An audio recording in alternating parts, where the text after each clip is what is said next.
জয়ের প্রথম প্রহরেই মুসলিমদের টার্গেট করলেন পশ্চিমবঙ্গের বিধানসভা নির্বাচনের নবনির্বাচিত সদস্য বিজেপি নেতা শুভেন্দু অধিকারী। হিন্দু মুসলিম ধর্মীয় বিভাজনকে পুঁজি করে 2026 সালের পশ্চিমবঙ্গ বিধানসভা নির্বাচনে বিজেপি। আসসালামু আলাইকুম ভিউয়ার্স, দেশ ও দেশের বাহির থেকে যারা আমার ভিডিওটি প্লে করেছেন জানাচ্ছি আন্তরিক শুভেচ্ছা ও অভিনন্দন। আশা করি সবাই ভালো আছেন, সুস্থ আছেন, আলহামদুলিল্লাহ। তো ভিউয়ার্স, ভারতের পশ্চিমবঙ্গের মুসলিমদের উপরে যেন মিনি কিয়ামত শুরু হয়ে গিয়েছে। কেননা পশ্চিমবঙ্গের বিধানসভা নির্বাচনে বিজেপি সমর্থিত হওয়ার পরেই শুভেন্দু অধিকারী নিজেকে মুখ্যমন্ত্রীর পদে নিজেই বসিয়ে ব্যাপক মুসলিমদের বাড়ি ঘর ভাঙচুর ও মসজিদ পর্যন্ত ভাঙচুর করছে। দর্শক, সর্বশেষ দুঃখজনিত বিষয় হলো মুসলিমদের কবর পর্যন্ত জ্বালিয়ে দিচ্ছে এই উগ্রবাদী হিন্দুরা। দর্শক, সর্বশেষ আমরা জানবো যে আমাদের প্রতিবেশী দেশের মুসলমানেরা কত কষ্টের মধ্যে এই বিজেপির নির্বাচিত হওয়ার কারণে পড়ে গেছেন। বিস্তারিত সো ভিডিওতে যাওয়ার আগে ছোট রিকোয়েস্ট করবো, যারা চ্যানেলটি সাবস্ক্রাইব করেননি সকল আপডেট সবার আগে জানতে অবশ্যই চ্যানেলটি সাবস্ক্রাইব করে পাশে রাখবেন। দর্শক, আসুন স্ক্রিনে। জয়ের প্রথম প্রহরেই মুসলিমদের টার্গেট করলেন পশ্চিমবঙ্গের বিধানসভা নির্বাচনের নবনির্বাচিত সদস্য বিজেপি নেতা শুভেন্দু অধিকারী। মুসলিমরা সরাসরি মমতা বন্দ্যোপাধ্যায়কে ভোট দিয়েছেন বলে অভিযোগ তুলে তিনি বলেন, এই জয় আসলে হিন্দুত্ববাদের জয়। নন্দীগ্রামে মুসলমান বেশি ছিল, মার্জিন কম হয়েছে। ৬৬,০০০ মুসলমান ছিল, ওই জন্য মার্জিন কম হয়েছে। এখানে ৩৫,০০০ মুসলমান ছিল, তাই মার্জিন বেশি হয়েছে। মুসলমান ভোট দেয়নি। এই মুহূর্তের আকাশে বাতাসে মুসলিম জনগণের মনে যে প্রশ্ন ঘোরাফেরা করছে, আগামী দিনে অর্থাৎ সামনে ৫ বছর যখন বিজেপি ক্ষমতায় থাকছে এই রাজ্যে, মুসলিম সম্প্রদায়ের নিরাপত্তার কি হবে? মুসলিম সম্প্রদায়ের মানুষের ব্যবসা বাণিজ্য রুটি রোজগার এবং তাদের স্বাধীনভাবে বেঁচে থাকার অধিকার সেটা বজায় থাকবে নাকি প্রতিদিন আক্রান্ত হবে?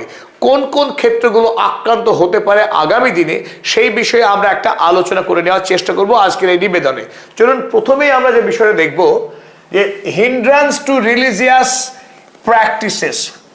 পশ্চিমবাংলার মানুষ বর্তমানে যারা মুসলিম ধর্মের মানুষ, তাদের দৈনন্দিন যে ধর্মাচরণ, মসজিদের আজান, নামাজ, ঈদের দিন ঈদ উদযাপন, এই ক্ষেত্রে উত্তরপ্রদেশে যেমন মাইকে আজান দেওয়া নিষিদ্ধ, এমনকি খোলা উন্মুক্ত জায়গায় নামাজ পড়া নিষিদ্ধ।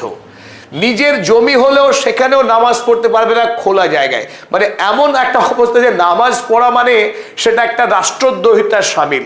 একজন মানুষ তার ধর্মাচরণ করবেন তার ধর্মবিশ্বাস মোতাবেক, সেই ক্ষেত্রে সংবিধান প্রতিটি মানুষকে এই মৌলিক অধিকার দিয়েছে তার ধর্মাচরণ করার, কিংবা তিনি যে নাস্তিক হন, ভগবানের বিশ্বাস না করেন, সেটাও তার মৌলিক অধিকার। সেই ধর্মাচরণের ক্ষেত্রেও আজ বিভিন্নভাবে একটি ধর্মীয় গোষ্ঠীকে টার্গেট করা হয়েছে এই ভারতবর্ষে।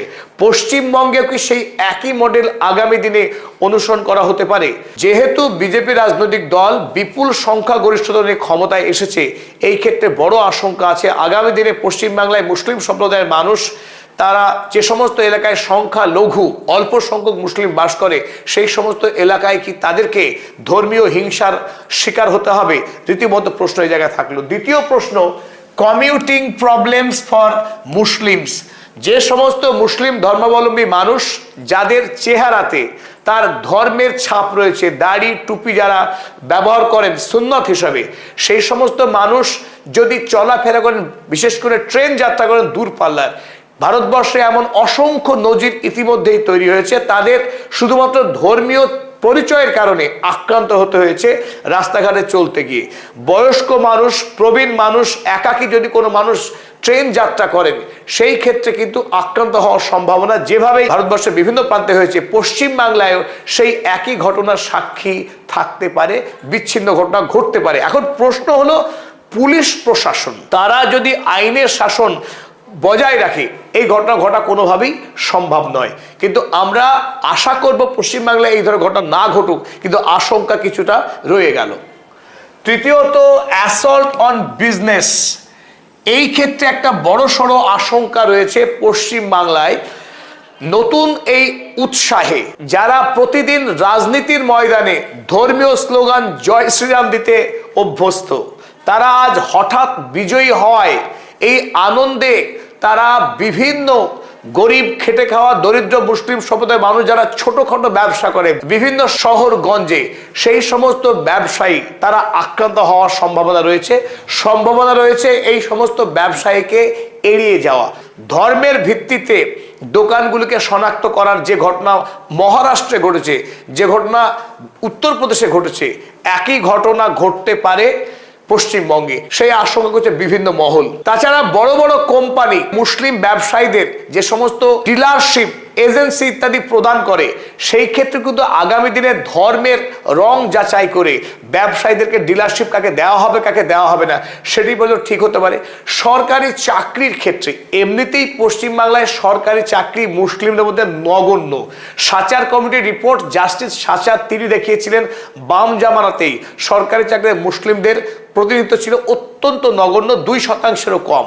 তারপরে তৃণমূল জামানায় সেই চাকরির শতাংশ কিন্তু মোটেই বাড়েনি, বরং কমেছে।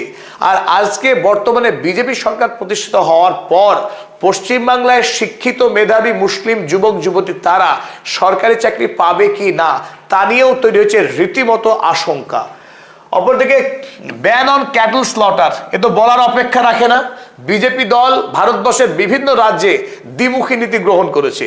যেখানে গোয়ার মতো রাজ্যে গোমাংস খাওয়া অভ্যেস, সেখানে গোমাংস খাওয়া বৈধ বিজেপি রাজনৈতিক দলের আদর্শে।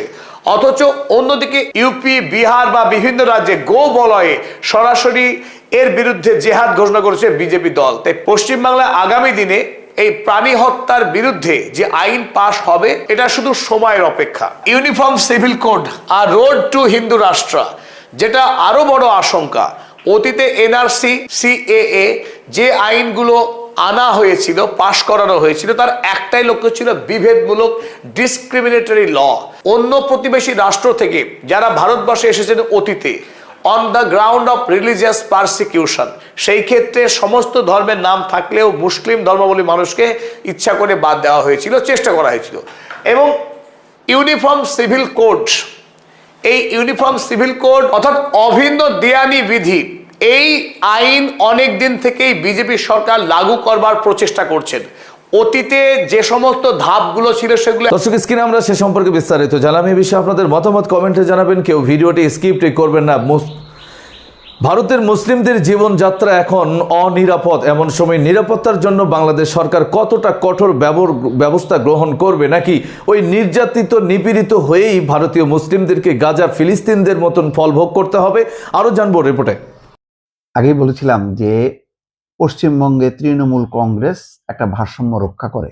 যদি তারা পরাজিত হয় আর বিজেপি যদি জয়যুক্ত হয়, ভারত জুড়ে যেখানে যেখানে বিজেপি সেখানে সেখানে অশান্তি, সেখানে সেখানে সংখ্যালঘুরা নির্মম নির্যাতনের মধ্যে থাকে এবং বিরোধী দলরাও একইভাবে দৌড়ের উপর থাকে। ঠিক এখন পশ্চিমবঙ্গে সেই পরিস্থিতি। দুদিন আগে নির্বাচন হয়ে গেছে, ফলাফল হয়েছে, কিন্তু এখনো অশান্তির যে দাবানল সেটা যে সৃষ্টি হয়েছে সেটা এখনো কিন্তু বন্ধ হয়নি। দেখেন, যে ব্যক্তিটা শনিবারে মুখ্যমন্ত্রী হতে যাচ্ছে, শুভেন্দু অধিকারী, তার বক্তব্যটা শোনেন। আমরা 100 কোটি হিন্দু, বাংলাদেশের 1.5 কোটি হিন্দুর জন্য লড়ব। বাংলাদেশের সঙ্গে যুদ্ধ ভারতের কাছে তো কয়েকদিনের ব্যাপার নয়, কয়েক মিনিটেই ফয়সলা হয়ে যাবে। করেছে রাষ্ট্রবাদী মুসলিমদের। আপনারা আর শোনার দরকার নেই, এইটাই যথেষ্ট।